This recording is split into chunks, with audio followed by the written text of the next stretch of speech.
Hey guys, welcome back to the channel on a brand new video on Marvel Contest the Champions. If you remember in a previous 4-star crystal opening video, my hopes were that I would get a tech in order to then put the tech awakening gem on, and also talking about the prospect of awakening Yondu.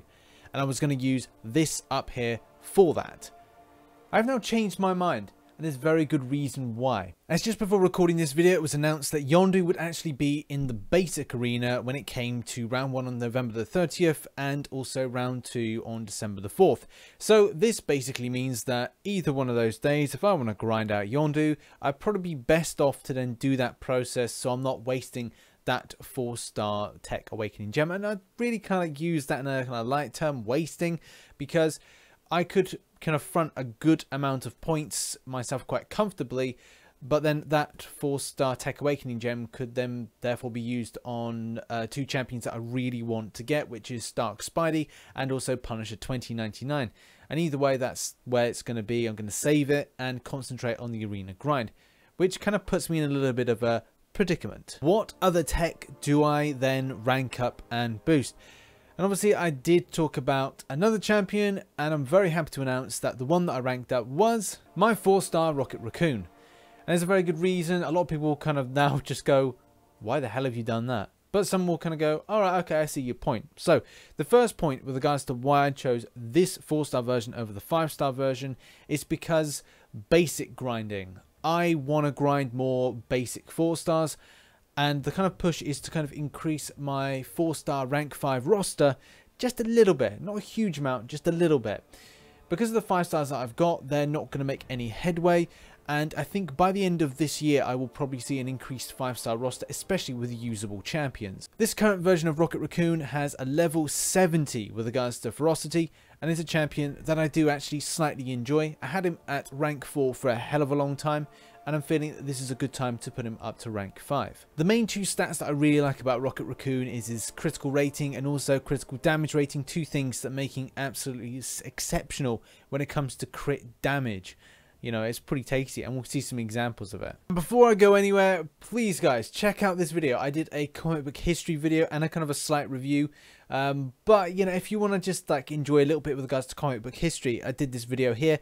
It was back all the way in August the 25th, 2015. So it is a long time ago. And at the time, I only got 135 views. So, you know, if you're interested in a little bit of comic book history and want to find out a little bit more about the character, a link to this video is in the description.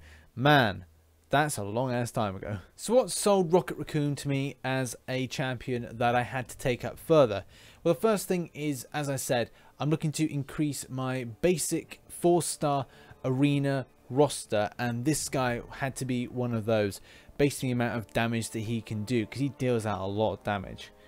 When we're talking about signature ability, obviously it's similar-ish to Star-Lord. I will use that term very lightly, similar-ish, in that Rocket makes fly with up to 1440.19 increased critical rating for every 10 consecutive combo hits. Now that isn't as amazing as Star-Lord, because obviously he is, you know, mighty with his signature ability, but still this is good to a degree with regards to the increasing of critical rating. The same way you could say that any champion is good if you have a huge critical rating. If you coupled it with the attributes that we've seen, this guy does a lot, deals a lot, which makes him pretty ferocious. With regards to special attacks, they're all pretty good. I'm a big fan of the SP2. I think a lot of people are. And, you know, pushing to an SP3, not really worth it, based on the fact that you could put in, you know, using less power on the L2. And I do find that obviously the better of them. The L1 is all right, but it's not great. Where you can do the L2 and you can do the armor break, and also you can then hit off when it comes to the bleed, which is going to be so damn nice, and you should really enjoy when you see that. And like I said, we've got some footage coming up that is showing that exponentially. Now let's talk about the shield system. This is something where if you swipe back and hold, you then get up one of 3 different shields, and they're kind of like, some are beneficial to other things. I myself am a big fan of the kinetic shield, and that's just based on the physical resistance. And in the gameplay that you're going to see, I utilize that more based on the fact that against Winter Soldier, who is the enemy that I'm facing, the character is very kind of like physical with regards to hits, and the way that I like to play is like either kind of like be quite aggressive, the parries. I will be obviously looking to dodge all those L1s that the enemy does, but at the same time I want to make sure that when I'm getting hit I'm not taking quite so much damage. I myself don't see myself using the shell shield. I've not actually used that at all. And when it comes to emergency shield, I'm not too much a big fan of it, really, because I don't want to spend so much time of the battle kind of switching between different shields. I want to really make a decision on what shield I want to use and stick with it, rather than concentrating on kind of switching between them based on different things. I'm pretty happy with using the kinetic shield, but the emergency shield, yes, I can see of good value on that. If you were saying going up against something that's maybe unblockable on an L1 that's particularly difficult, especially against certain champions that are going to put a huge amount of damage your way. But likewise, it could be good for physical resistance based on that if your enemy is doing an unblockable L1. But more than likely, you will see that an emergency shield could be good for, let's say an L1 from Spider-Man that's unblockable. Now let's talk about synergy groups, and I'm going to put together the one we're going to use in the battle in a moment, Winter Soldier, and kind of, obviously it's going to be Guardians. It's going to be Guardians, that's the thing, it's going to be Guardians. But why should it be Guardians? So the question is, why have I chosen the synergy group of the Guardians of the Galaxy? And is largely based on the perfect block chance. That is something that's going to give you around about 30 to 32% with regards to perfect block chance increased. So that's going to be one thing that's going to be pretty cool, and we're going to see with the use of the kinetic shield that we're going to withstand a lot of damage, because obviously we're reducing down the physical resistance. So that's going to be pretty cool. The next thing is armor. There's a few times where armor pops up, and we're going to see again a huge amount of kind of increase with regards to that.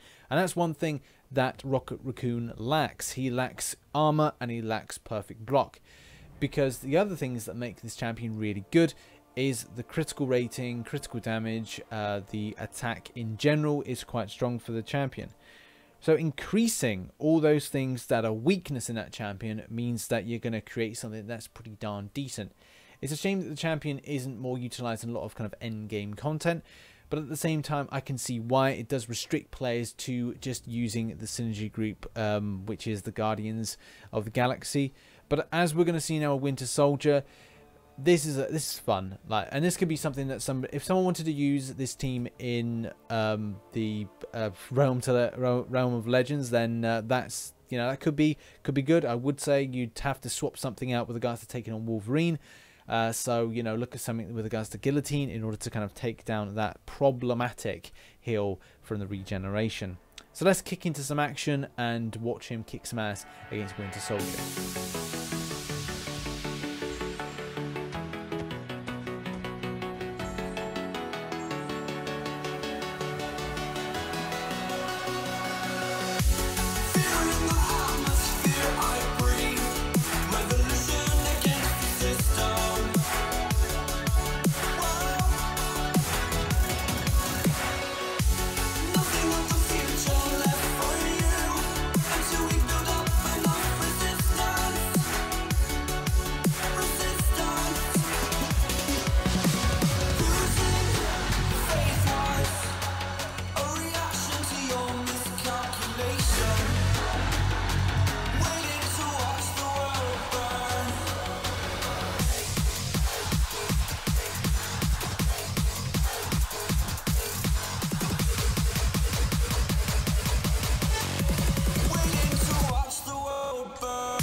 So there we have it, guys. Rocket Racoon, absolutely mighty. He's a mighty little lad, but he's kind of come through with us. Like I said, there's a disadvantage that you are restricted to having a team that's going to boost that perfect block chance, as well as increasing that armor.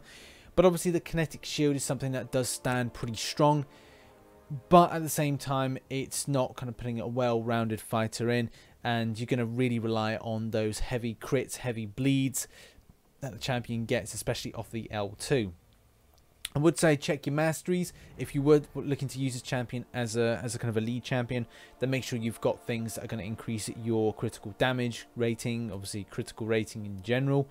Those things are going to be really helpful. Deep wounds is going to be helpful as well, and generally a lot of kind of that stuff within the masteries that boost things with regards to bleeds, crits, and maybe even kind of like attack is going to be something that's going to be of an improvement there. So that has been a video on Rocket Racoon. If you enjoyed this video, then give it a like, subscribe for more Marvel Contest of Champions based content, check out the other video from back in the day where I did a review on Rocket Racoon.